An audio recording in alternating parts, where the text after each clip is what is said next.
Nigel Farage wins an historic victory in Clacton-on-Sea in the by-election he himself caused. But should he have called that by-election in the first place?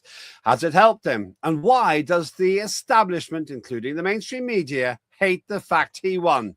Welcome to another edition of Lembit Öpik Live here on @Unprecedented TV. This is all wrong. I shouldn't be up here. I should be back in school on the other side of the ocean. Yet you all come to us young people for hope. How dare you! Boring. Boring. Boring. You gotta work. Don't tell us what we're gonna feel. We're trying to solve a problem. Don't tell us what we're gonna feel. I'm not telling you. Because you're in no position to dictate that. That's exactly what you're doing. You're in no position to dictate what we're gonna feel.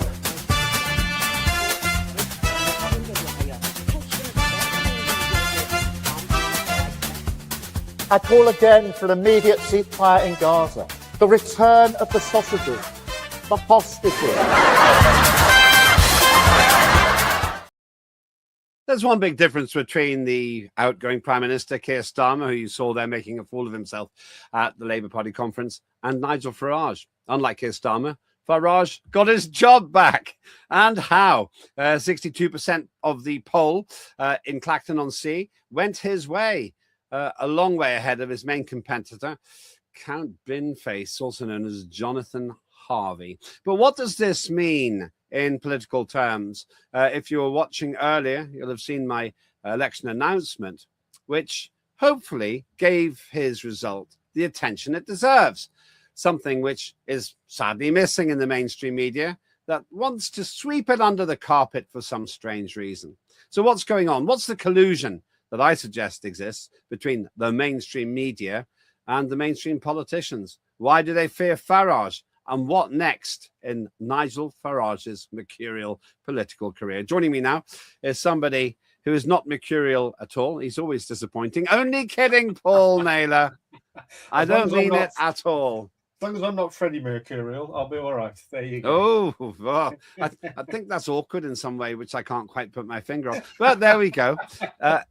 Good to see you. If people are watching this live, you've woken up to the news that Nigel Farage won the by-election. I was nerdy enough to be awake whenever the result came in. And yes. It was a very long announcement, I have to say. 34 candidates. But as I've said, Farage won with a pretty substantial victory. Initial thoughts, Paul?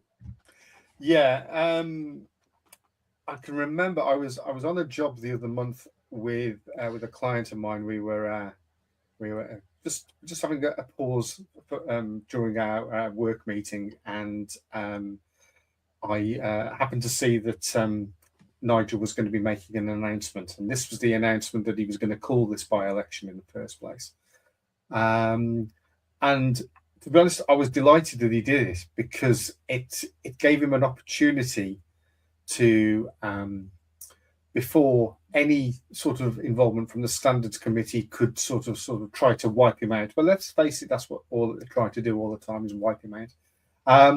Is that he made his first move in what is really a game of chess. I don't think anybody expected the counter move on behalf of the other big parties, saying that they were going to have none of it. That was a cowardly move by them, but also a very tactical one because it was basically taking the control of the by-election away from Nigel. So I understand why they did it, and it was a clever move, and I think it did, for a short while, take the wind out of his sails, because I don't think he anticipated that would be the reaction. Consequently, we get the rise of Count Binface, who has been a minor player at various... I thought you were going to say a Muppet. Well, being a big Star Wars fan, I quite appreciate his Vader-esque look, There he is. Yeah, well, what a man. Ted Rogers would be proud. Tell people who Ted Rogers is. Well, for older viewers, people will remember 3-2-1. He's like the son of Dusty Bin and Darth Vader, isn't he? Old Bin face. Yeah. Very good. But yeah, so it didn't quite go as Nigel planned in the beginning, and as the days ticked by, I was getting increasingly concerned that all the weight that was being pushed behind Count Binface was going to be, basically they were going to use him as a crowbar to keep Nigel out of Claxon.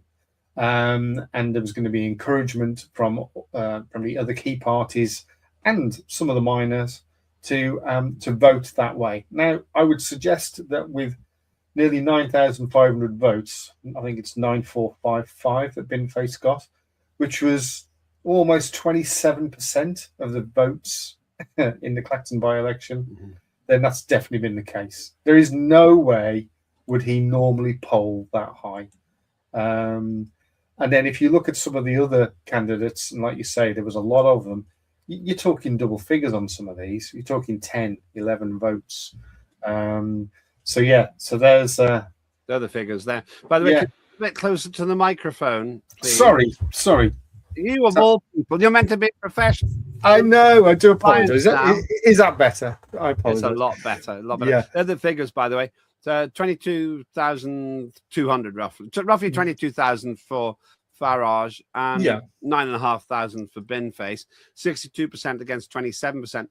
Basically, Jonathan Harvey, real name of Count Binface, Jonathan Harvey did pretty well, but as you say, he was clearly the proxy candidate for the establishment parties. Yeah, definitely. And you know, whilst I don't think that was ever publicly announced, it was quite clear what the tactic was.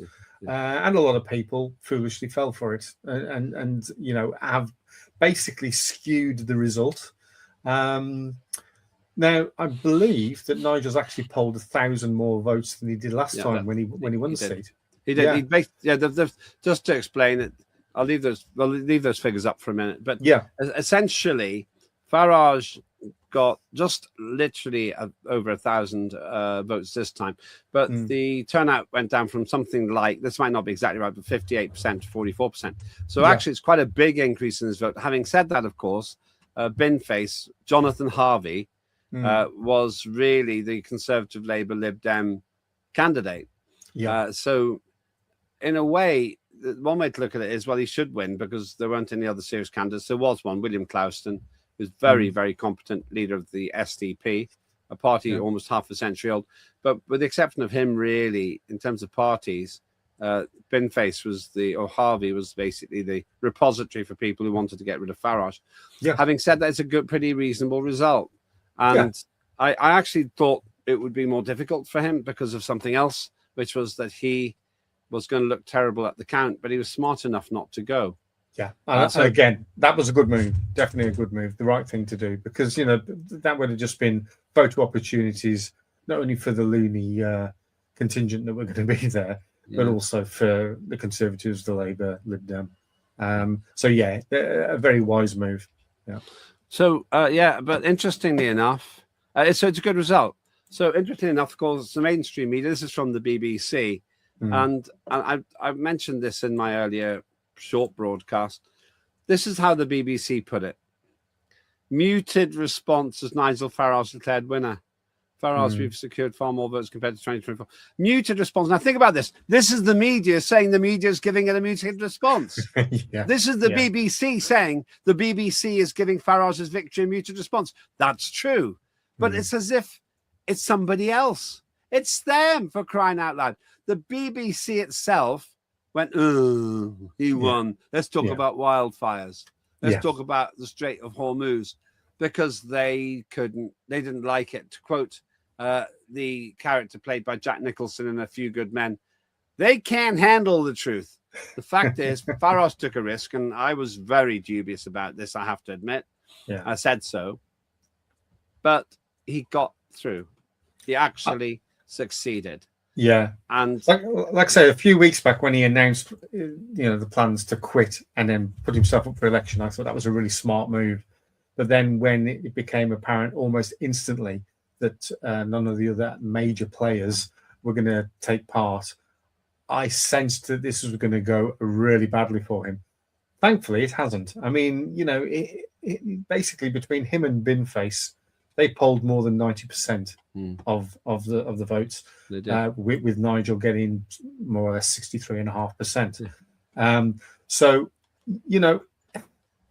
common sense has prevailed as far as I'm concerned. But the establishment can't stand it, Paul. No, they can't. There's something from the Standard, I think the London's Evening Times. When will we know the Clacton by-election result? And could Count Binface pull off shock win over Farage? Nigel Farage and Count Binface are the main contenders in Thursday's Clacton by-election. They so wanted Farage to lose. Yeah. They were so keen that this man, Jonathan Harvey, BBC employee in a loose sense, got all this coverage. Yeah. And Harvey, I'm told, I was saying this to Mike Graham on his show, actually, on UK Live, and it's worth watching, by the way. Definitely recommend UK Live. Farage had a bit of an interview with Mike Graham, bit of an exclusive, actually. But Farage quite obviously felt that he was just being hounded all the time, and he was resistant to talking to the mainstream media because the mainstream media don't do him any good. Yeah, I saw a little bit of that as it was playing out live as well. And Mike Graham and crew were able to do that because they are not party to Ofcom nonsense. So they were able to do what they wanted to do. And Nigel turned up as a surprise. And it was a genuine surprise as well because they were interviewing somebody else at the point in time. And then somebody comes and whispers in Mike's ear, Nigel wants to come and be interviewed. And Mike was genuinely pleasantly surprised and gave a fantastic interview as well. And there was a lot of love in the room for Nigel. And you did start to sense that things perhaps were going to be going the correct way. The problem with all this, Lembit, is that more than ever, this smacks of a loss of democracy. The BBC these days reports things in such a politically left-leaning way that it beggars belief. Why should anybody that doesn't feel the way that the BBC does be made to feel that they're racist, misogynist, whatever, when it's just another opinion? I'm not going to stop supporting right-wing politics because of the way the BBC is going to frame me. I'm not going to listen to what they say about me. I know I'm not a racist. I know I'm not a misogynist, and so that's fine. They can call me what they want to call me. I've been called a lot worse over the years. I won't share the things that I've been called. Sometimes I think that what they've called me is gynecologically impossible. Well, you can try it. Always one step ahead, aren't you, Mr. Naylor? Let's look at another headline, and it's really the media that I'm interested in talking about here, because I just find it just so repetitive. Clacton by-election result live. Nigel Farage beats Count Binface, but boycotts announcement and cancels victory speech. He gave a victory speech. He just didn't do it on the terms that the mainstream media wanted. Now, exactly. I was mainly worried, and I was worried because I like Nigel, and I think that he's trying to do something pretty good for the country, my opinion, and viewers don't have to agree. But why would he pander to what he calls the nobodies on the stage? Now, some of those nobodies are my friends. Howling Lord Hope, decent guy. Nick Delves, Nick the Incredible Flying Brick. I've told you before, his main policy is to abolish gravity. Now, I actually disagree with him on that violently, so much so that I wouldn't vote for him because we need gravity. Just think of the world without gravity, wouldn't have any air. So is he trying to pick up all the floating voters? I just don't think you understand the gravity of the situation. These are weighty subjects. I just don't think his campaign had the critical mass to win. All right, that's enough. So that one's gone down a bit of a black hole. Right. So once again, the press. Oh, but he didn't turn up. Why would he turn up? They still put him next to Count Binface because they want to undermine him. Yeah. And that's the thing. Time and time again, let's find a way to get at Nigel. And also that horrible David Poulton, like Count Binface, not his real name. Zach Polanski. David Poulton's was his original name. Changed his name to Zach Polanski to get more in touch with his Jewish roots. And yet they ran that despicable campaign in the Makerfield in the Gorton and Denton by-election, which was little short of anti-Semitic. So all these people all gunning for him. But then, and another one, here's another one. Nigel Farage wins Clacton by-election, but skips Count. Why would he do it? Count being accidentally ambiguous there, I think. Why would he want to be stood next to him? I hadn't actually foreseen that was a good way out, because he had his victory speech, but in front of people who respect him. Yeah. That's the difference. I think the room would have been orchestrated in such a way that there would have been a lot of heckling, there would have been a lot of noise, and it would have given headlines to that lot rather than to the victory. So right. I think it was definitely the right thing to do. I think he did do the right thing. Of course, there's this interesting claim which Farage himself has made, that he was advised by the police that there was danger. Well, now the BBC say, the police said that they didn't advise him that there was danger from going at the count. There was obviously political danger. I don't know what else would have happened, but it was just rife with opportunity for misbehavior. And that picture, he never have lived it down. Exactly. So it would have just come up. Yeah, that picture would have come up every time there was anything to be said about him. So, yeah, definitely the right thing. I think that the problem that we've got in this country, that we've had essentially a two-party system for donkey's years, and I genuinely believe that Labour and Conservative, they're not so much red and blue, they're more a different shade of purple. Because what happens is when one's not in power, the other one is in opposition. And it suits both of them to be one or the other. So passing the baton backwards and forwards suits them. Yeah. Now they've got a major disruptor with reform, and they don't know what to do about it. Let's look at the percentages. Thank you to the gallery. 63% of the poll, although it's a bit less than that. From Binface, John Harvey, 27%. Nobody else really in with a shout. Lawrence Fox, 1%. So 63 played 27. As you say, add those together, you get over 90%. Yeah. And I wonder if Nigel Farage will have to do it all again because the Standards Committee decide that he's done something wrong. Now, if he's exonerated, if he's found innocent, then perhaps this by-election was pointless too. If they decide that he has done something wrong, which isn't illegal, it's just it's breaking parliamentary standards, but it's not like a crime. Yeah. Then they could suspend him. And if they suspend him by more than 10 days, then he may have to do it all again. Yeah. And that's a problem now, I actually think. This is the surprising thing, and I didn't expect this. That's a problem now for the mainstream parties, because he's proved that he's pretty popular. And I wonder if the mainstream parties actually had the courage to put up their own candidates, if Farage would actually do better, because then his supporters think, now there's a threat. And that's a problem for them, because just to finish this point, that's a problem for them, because if they do that, and if he wins by a substantial margin, which is quite probable actually, then he's back on course. Then he's saying, I'm back, reform's back, and bring on the general election. So the situation is much better for Farage than I expected, Paul. Yeah, I think if he'd have won with a smaller majority, then perhaps things might have gone different in any future Standards Committee hearing, right? I think because he's got practically 2/3 of the vote, they will realise that the weight of public opinion is certainly behind Nigel, and that anything that they do as a result of any committee meeting, I think they will go, inverted commas, leniently on Nigel now. That I genuinely do.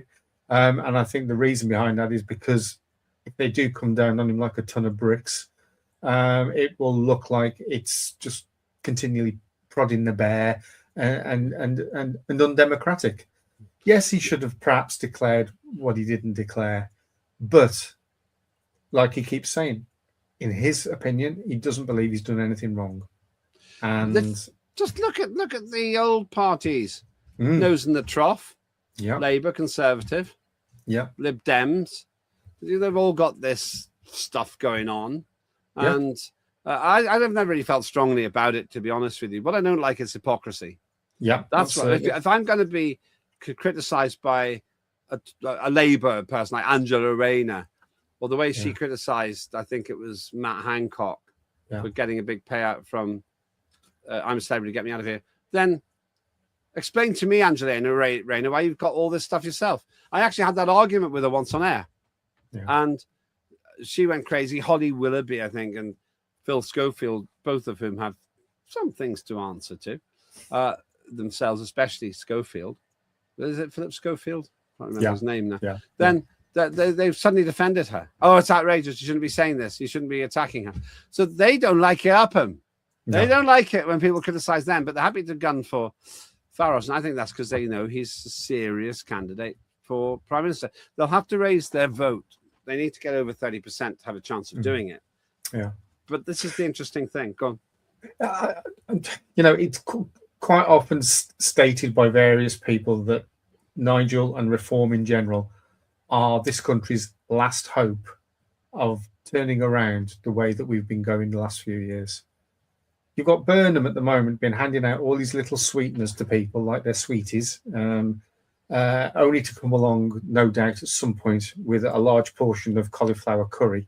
Because I think the way that we're I going like is... cauliflower curry. I don't. So if I enforce your limited experience of culinary delights on everyone else, racist. Well, wine, cauliflowerist, yeah. I believe that a lot of the stuff that has come out in the news this week. This nonsense of it being fair to not get rid of all these people that are coming illegally into this country, but it's fair to distribute them across the land so that everybody has to share the problem. What's fair about that? Yeah, but they're not going to be put into ridiculous. Putney or Kensington or Downing Street or the leafy suburbs where rich people live. They're going to be living in not rich places. Some villages will be destroyed, maybe. Yeah. They've kind of hinted that, people who are, hardworking may have climbed the social ladder slightly. They may have been born working class and they've somehow managed to climb the slippery pole and got to what is deemed as middle class status. Suddenly having these people foisted upon them. The government essentially will buy up a property, turn it into an HMO and stick 5-6 illegals in there and, bring the neighborhood down. It's an atrocious way to try and run a country. I don't understand the logic behind it, which is why I would never vote for them anyway. And the fact that people who want to do well for themselves in life, who want to help their families out, want to have a lifestyle that they've determined rather than relying upon the state. Why are those people being castigated and rallied against when these people, the people that are telling you that that's the way to live, you can guarantee they live a very, very right-wing lifestyle in terms of aspiration and where they live. They don't aspire to have government handouts and sort of be told what to do. They very much want to be in control of what they're doing. Well, thanks very much. We'll leave it there for now. You have a great program yourself here at Unprecedented TV. Tell us about it. Yeah, full throttle, regular appearances with Brian Gregory. Brian and myself, both directors of the Alliance of British Drivers. You can find us at abd.org.uk. And we talk about a lot of motoring issues because that's the roots of the Alliance of British Drivers, but increasingly about the nonsense that is net zero. Good to see Kimmy Badenoch finally seeing some light on that one, and not solar powered. Lembit, at the end of the day, a lot of what you say and a lot of what I say and what Brian says, it's common sense.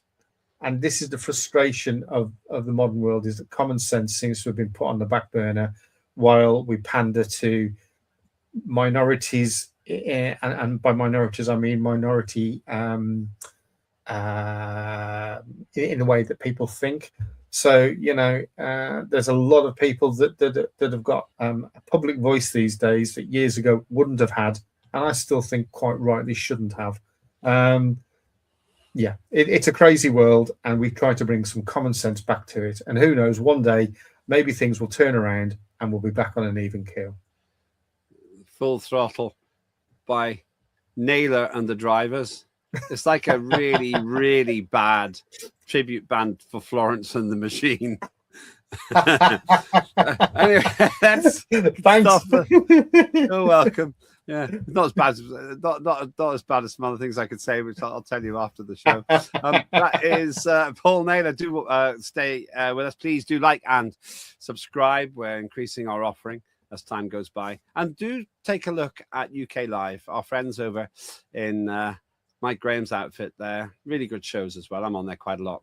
Who knows what the future holds there? But please do like and subscribe to @Unprecedented TV, especially on YouTube. And follow me on X @Lembit Öpik. In the meantime, congratulations to Nigel Farage, MP. He's back. But who knows what trials and tribulations lie ahead? Politics is interesting. And you know what? I won't be shedding a tear for Jonathan Harvey, a man with a bin on his head. I've seen it. It's rubbish.